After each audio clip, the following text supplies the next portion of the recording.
Alright guys, welcome back to the channel. Thank you for tuning into today's video. We have more gaming and PlayStation news, rumours and leaks to go over. Please hit that like button if you enjoy the video, and if you're new here to the channel, consider subscribing and becoming a channel member. So we are starting off with Warner Brothers. Early this year, Warner Brothers made a major decision to shut down 3 of its game development studios: Monolith Productions, Player First Games and Warner Brothers San Diego Studios. The closures were met with disappointment from both fans and employees. But while the projects for Monolith and Player First Games were already public knowledge, there was little known about what Warner Brothers San Diego had been working on before its abrupt shutdown. Now, according to Colin Moriarty, who's the host of Sacred Symbols podcast, a new report sheds light on what the now defunct San Diego team had in development. Established in 2019, Warner Brothers San Diego Studio was initially focused on mobile game development. However, over time, the direction of the studio evolved, and the team was tasked with creating a project that could rival popular arcade-style racing games. Specifically, they were working on a Mario Kart-inspired racing title featuring characters from various Warner Brothers franchises, similar to how Multiverses brought together characters from different properties into a single fighting game. The game, which was reportedly titled WB Racers, aimed to capture the fun and competitive spirit of kart racing games while leveraging the vast Warner Brothers intellectual property library. This would have meant a game featuring characters from DC Comics, Looney Tunes, Hanna-Barbera, and other iconic brands under the Warner Brothers umbrella. Despite the potential appeal of the game, and it does sound really appealing, it was never officially announced, and the studio was shut down before it could see the light of day. And Moriarty also revealed that this cancellation caused significant frustration amongst the developers at Warner Brothers San Diego. Many employees felt it was unfair that Player First Games, the team behind Multiverses, was given multiple opportunities to launch and refine their game, while San Diego never got an opportunity to really showcase their work. And Moriarty goes on to say that there was quite a bit of animosity internally with people who worked on the game, who felt that it was unfair that their sister team, Player First, got to launch Multiverses twice when they never got a shot to launch it at all after all of that hard work and development. It really highlights the difficult reality of the gaming industry, where projects can be abruptly halted regardless of the effort and creativity put into them. And Warner Brothers' Mario Kart-style game sounds like it would have been a whole lot of fun. Wonder why they actually canned the project in the end. Anyway, let's move on. Ubisoft recently reported that Assassin's Creed Shadows had a very successful launch, surpassing 2 million players within its opening weekend.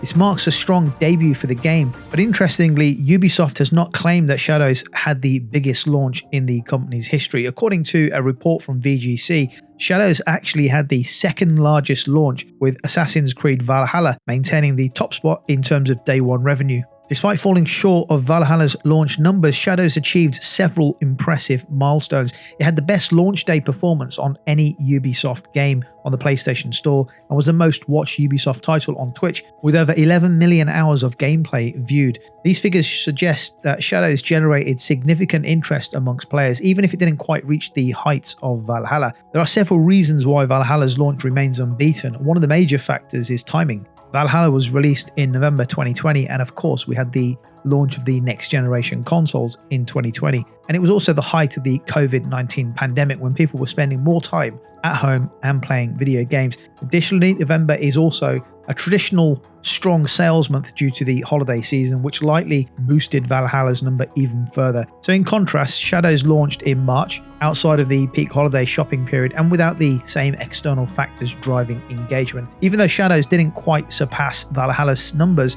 Ubisoft still considers it a major success. Notably, it marked Ubisoft's best ever day one launch on PlayStation Digital Store, and was the most wishlisted Ubisoft title of all time. The game saw a strong performance on PC, with around 27% of total activations coming from PC, particularly through Steam. This is significant because Assassin's Creed Shadows is the first major Ubisoft title in years to launch on Steam on day one, after the company previously prioritized its own Ubisoft store and the Epic Games store. The road to release wasn't entirely smooth for Assassin's Creed Shadows. The game faced multiple delays, originally planned for a November release before being pushed to February 14th, and then finally to March the 20th. It also experienced content leaks during development, adding to the challenges that the team had to work through. However, despite these obstacles, Shadows has made a strong impact in the gaming world, proving that Assassin's Creed Shadows franchise remains as popular as ever. And I'm not going to go into the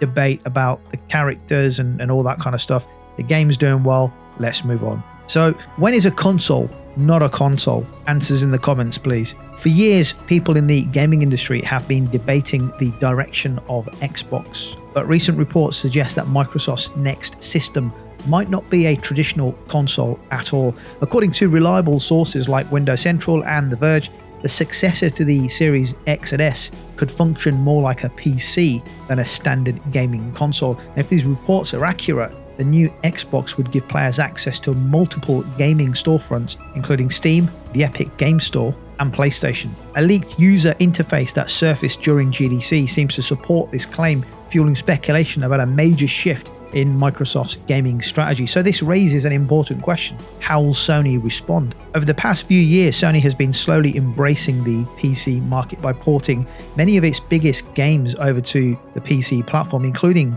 games like God of War Ragnarok and The Last of Us Part 2. If Microsoft does indeed allow access to those storefronts on the new Xbox platform, it could mean that PlayStation games would technically be playable on an Xbox system. However, there are some major caveats to consider.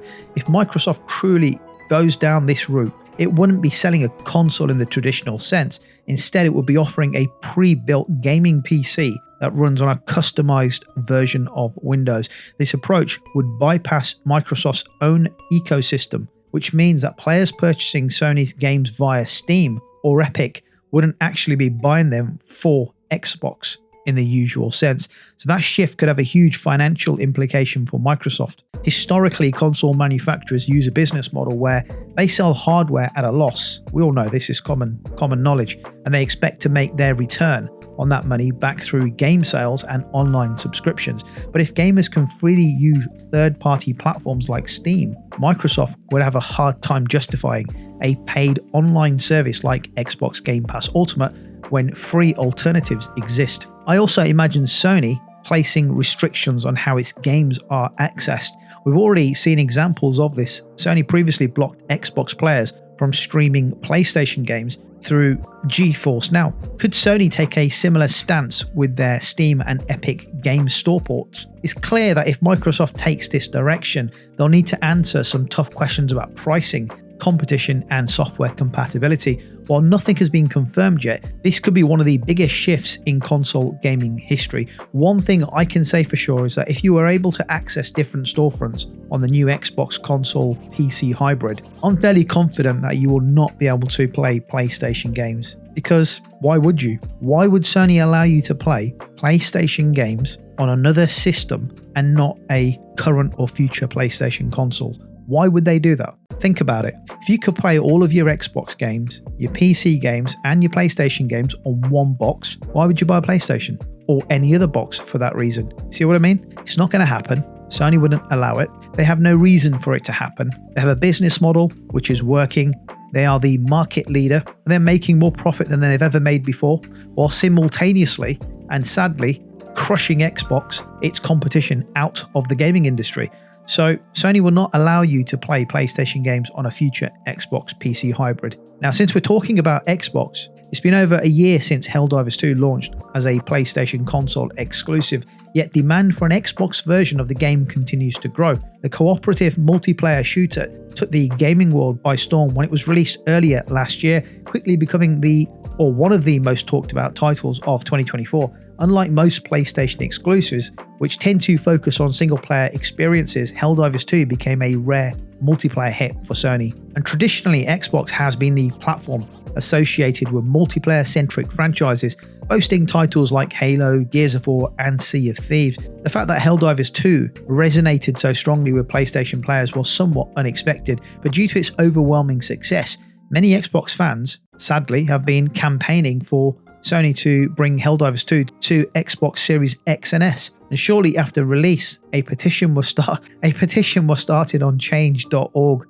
urging Sony to make the game available on Microsoft's platform. Initially, it received around 25,000 signatures, but over time, that number has skyrocketed, As of today, more than 133,000 people have signed the petition, signaling a strong demand for an Xbox version of Helldivers 2. Of course, this petition doesn't guarantee anything. It means absolutely nothing.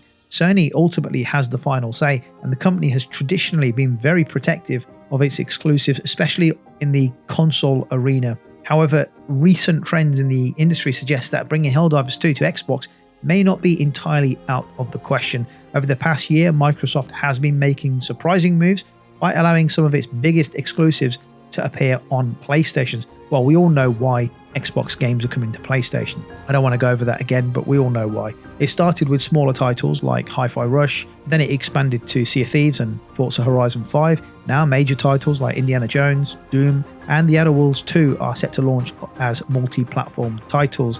There are even rumours that Halo and Gears of War could or will follow suit. The shift in strategy raises an interesting question. Could Sony adopt a similar approach? If Helldivers 2 were to come to Xbox, the announcement would likely be made at a major industry event, such as an Xbox showcase or a Summit Game Fest. In all honesty, if there was ever a game that Sony was going to test on Xbox to see what the sales were like or what the reception was like, I would have thought it would have been a game like Helldivers 2. If Sony were to ever bring a game to another platform, it would be a multiplayer game. But in all honesty, it's not going to happen. Again, why would Sony do that? If you want to play Helldivers 2, you've got to have a PlayStation, or you play on PC. It's simple. Sony is under zero pressure to take their games anywhere. And honestly, their strategy is fine. It's working. Let's move on. So in yesterday's video, I talked about how Silent Hill F got banned in Australia due to not being given a classification for release in the country. Well, it looks like it's changed. So originally, the Australian Classification Board refused to rate the game, effectively banning it from sale in the country. However, that decision has been overturned, meaning that Silent Hill F will be allowed to release in the country, although the final rating has yet to be confirmed. The game's content warnings provide insight into why it was initially refused classification. According to its Steam page, Silent Hill F will include graphic depictions of violence, gender discrimination, bullying, torture, and drug-induced hallucinations. Given those themes, it's easy to see why the Australian Classification Board initially took issue with the game. However, the decision has been reversed. According to a statement from the Classification Board, Silent Hill F no longer holds the refused classification label, and the previous decision has been removed from official records. While this is great news for fans in Australia, the game is still waiting its final rating before it can officially be sold in the region. Despite the controversy, Silent Hill F is expected to launch relatively soon. The game recently received an M rating from the ESRB, and most titles that go through this process are typically released within a year. This suggests that a 2025 release date is likely. Let's move on to our final piece, and Crimson Desert has been one of the most ambitious projects in gaming, and for years the sheer scope has led to questions whether it could truly deliver on its promises. With a confirmed release window set for late 2025, developer Pearl Abyss is pushing forward, continuing to impress again with each new showcase. The game has consistently made headlines for its stunning visuals and intricate mechanics, setting high expectations for what could be one of the most groundbreaking open world experiences in recent years. To further highlight its technical prowess, Pearl Abyss has released a series of gameplay videos demonstrating the game's engine capabilities. These clips focus on various aspects of the game, including advanced physics and ray tracing, both of which are shaping up to be some of the most impressive features seen in a next-gen title. From what has been shown so far, Crimson Desert is positioning itself as a true showcase of modern gaming technology, and its visual fidelity alone is enough to turn heads. It's important to keep in mind that these are previews, and these previews are likely running on high-end PC hardware. And while this provides an exciting glimpse into what the game is capable of, it does remain to be seen how well these features will translate to consoles like the PlayStation 5 and the PS5 Pro. There's always a possibility that certain graphical or performance sacrifices will have to be made in order to ensure a smooth experience on current generation hardware. As it stands though, what has been shown so far is undeniably impressive, and it's clear that even other game developers are taking notice of the level of detail and innovation at play. And the buzz around Crimson Desert isn't new. Back in 2023, Pearl Abyss dropped a massive 50-minute gameplay showcase that immediately captivated the audience. Then the in-depth look the game left many eager for more. And as we approach its targeted release of 2025, we can expect even more updates and deep dives into the mechanics, world building, and gameplay features. One particular aspect that many are looking forward to is seeing the game running on PS5 Pro hardware, as this will give console players a better idea of what to expect in terms of performance and visual fidelity. With all this in mind, Crimson Desert is shaping up to be one of the most talked about titles leading into 2025. Its blend of deep storytelling, open world exploration, and cutting edge technology is setting a new standard for what's possible in modern game development. And as more gameplay footage is released and additional details emerge, anticipation will only continue to grow. What are your thoughts on Crimson Desert? Let me know your thoughts in the comments down below on the topics discussed in today's video. Thank you for watching, and if you like the video, give it a thumbs up and I'll catch you on the next video.